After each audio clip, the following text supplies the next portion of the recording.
আপনি কি কখনো এমন অনুভব করেছেন আপনি আপনার জীবনে অনেক পরিশ্রম করছেন কিন্তু তবুও সফলতা যেন বারবার হাতছাড়া হয়ে যাচ্ছে?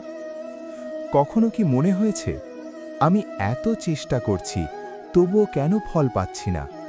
পরীক্ষার ফল, চাকরির ফল, ব্যবসার ফল, সম্পর্কের ফল, আমরা যেন সারাক্ষণ শুধু ফলের অপেক্ষায় বেঁচে আছি। আর যখন সেই ফল আমাদের আশা অনুযায়ী আসে না, তখন মনে ভর করে হতাশা, ভয় আর অসহায়তা। কিন্তু হাজার হাজার বছর আগে কুরুক্ষেত্রের যুদ্ধক্ষেত্রে একজন মানুষও ঠিক এই প্রশ্নের উত্তর খুঁজছিলেন। তিনি ছিলেন অর্জুন, আর তার সামনে দাঁড়িয়েছিলেন শ্রীকৃষ্ণ, যিনি তাকে এমন এক শিক্ষা যা আজও মানুষের জীবনের সবচেয়ে বড় সফলতার মন্ত্র। কল্পনা করুন এক বিশাল যুদ্ধক্ষেত্র, চারদিকে শঙ্খধ্বনি, রথের শব্দ, অস্ত্রের ঝনঝনানি। এটাই কুরুক্ষেত্র। দুই পক্ষের সেনাবাহিনী মুখোমুখি দাঁড়িয়ে আছে।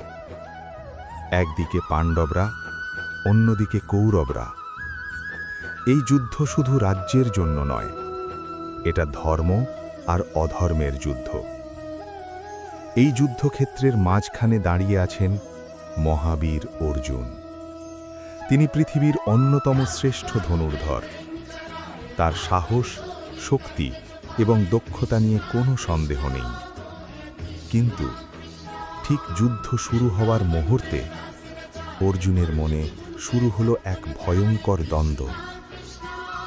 অর্জুন তার রথে দাঁড়িয়ে যখন চারদিকে তাকালেন, তিনি দেখলেন এই যুদ্ধক্ষেত্রে দাঁড়িয়ে আছেন তার নিজের আত্মীয়, গুরু, বন্ধু, তার প্রিয় গুরু দ্রোণাচার্য, তার পিতামহ ভীষ্ম, তার নিজের ভাই বোনেরা। এই দৃশ্য দেখে অর্জুনের হৃদয় ভেঙে পড়ল। তার হাত কাঁপতে লাগল। গান্ডীব ধনুক হাত থেকে প্রায় পড়ে গেল। তিনি কৃষ্ণকে বললেন, হে কৃষ্ণ, আমি এই যুদ্ধ করতে পারব না। আমি যদি জিতেও যাই, তবুও আমি কি পাব? যাদের জন্য রাজ্য চাই, তারাই তো এই যুদ্ধে মারা যাবে। তার মনে একের পর এক প্রশ্ন উঠতে লাগল। আমি কি জিতব? আমি কি হারব? এই যুদ্ধে ফল কি হবে? ফলের এই চিন্তা অর্জুনকে সম্পূর্ণভাবে দুর্বল করে দিল। তিনি রথের আসনে বসে পড়লেন। এই সময় শ্রীকৃষ্ণ শান্তভাবে অর্জুনের দিকে তাকালেন। তিনি জানতেন অর্জুনের সমস্যা তার শক্তির অভাব নয়, তার সমস্যা হল মনের বিভ্রান্তি। তখন কৃষ্ণ তাকে বললেন গীতার সেই অমর বাণী, কর্মণ্যেবধিকারস্তে মা ফলেষু কদাচন। অর্থাৎ মানুষের অধিকার শুধুমাত্র কর্ম করার উপর, কিন্তু কর্মের ফলের উপর নয়। এই কথাটি শুনতে খুব সহজ মনে হয়, কিন্তু এর ভিতরে লুকিয়ে আছে জীবনের সবচেয়ে বড় রহস্য। আমরা জীবনে যখন কাজ করি, আমাদের মন প্রায় কর্মের দিকে নয়, বরং ফলের দিকে চলে যায়। আমরা ভাবি, আমি কি সফল হব? মানুষ কি আমাকে সম্মান দেবে? আমি কি হারব?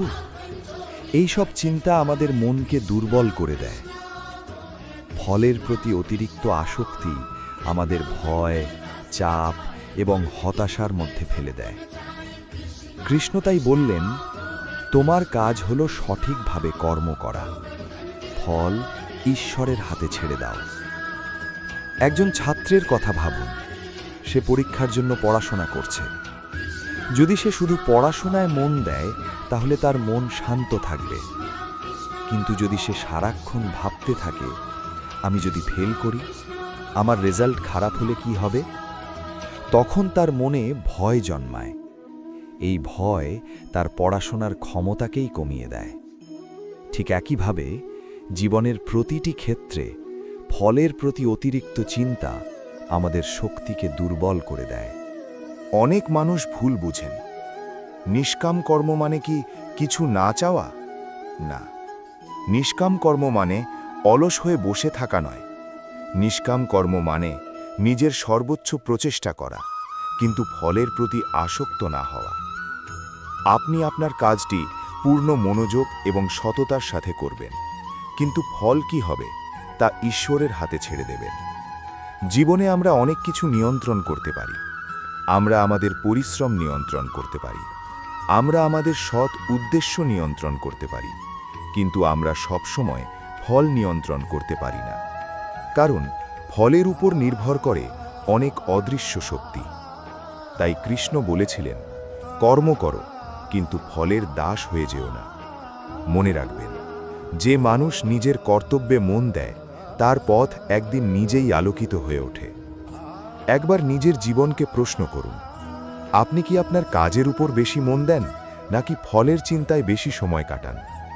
আপনি কি কখনো শুধু ব্যর্থতার ভয়ে কোনো বড় সুযোগ হাতছাড়া করেছেন? আপনি কি কখনো এমন হয়েছে যে ফলের ভয়ে আপনার মন দুর্বল হয়ে গেছে? গীতায় কৃষ্ণ আরও বলেন, যে মানুষ কর্মকে যোগ হিসাবে দেখে সে কখনো দুঃখে ভেঙে পড়ে না, কারণ তার আনন্দ শুধু ফলের উপর নির্ভর করে না, তার আনন্দ থাকে কর্তব্য পালন করার মধ্যেই। এটাই হলো কর্মযোগ। ভাবুন একজন কৃষকের কথা। সে মাটিতে বীজ বপন করে, সে মাটি চাষ করে, জল দেয়, পরিশ্রম করে, কিন্তু সে জানে বৃষ্টি হবে কিনা তা তার হাতে নেই। তবুও সে তার কাজ থামায় না, কারণ সে জানে তার কাজ হলো বীজ বপন করা, ফসল ফলানো ঈশ্বরের হাতে। যখন অর্জুন কৃষ্ণের এই শিক্ষা শুনলেন, তার চোখ খুলে গেল।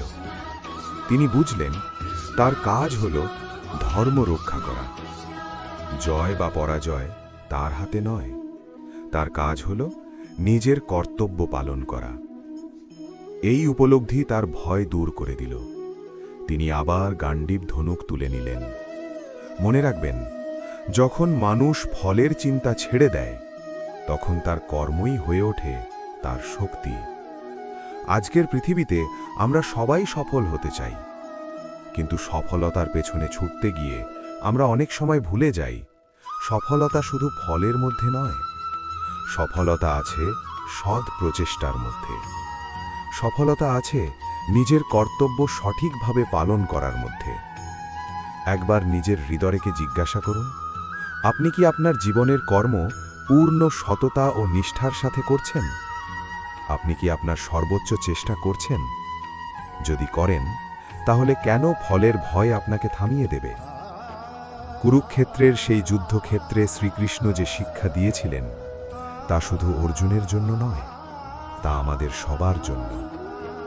জীবনের প্রতিটি ক্ষেত্রেই আমাদের সামনে এক একটি কুরুক্ষেত্র আছে। সেখানে আমরা প্রায়ই ভয়, সন্দেহ এবং ফলের চিন্তায় আটকে যাই। কিন্তু যদি আমরা কৃষ্ণের এই শিক্ষা মনে রাখি, কর্ম করো, নিষ্ঠার সাথে করো, কিন্তু ফল ঈশ্বরের হাতে ছেড়ে দাও, তাহলে জীবনের পথ অন্যরকম হয়ে যাবে। কারণ শেষ পর্যন্ত প্রকৃত সফলতা শুধু বাইরের অর্জনে নয়, প্রকৃত সফলতা লুকিয়ে আছে নিজের কর্তব্য সঠিকভাবে পালন করার মধ্যেই। যদি এই শিক্ষা আপনার হৃদয়ে ছুঁয়ে যায়, তাহলে মনে রাখবেন, জীবন বদলাতে বড় অলৌকিক কিছু দরকার নেই। শুধু দরকার সৎকর্ম, দৃঢ় মন এবং ঈশ্বরের ওপর ভরসা। আর তখনই সত্যি হবে শ্রীকৃষ্ণের সেই অমর বাণী, কর্মণ্যে বাধিকার আস্তে মা ফলেষু কদাচন।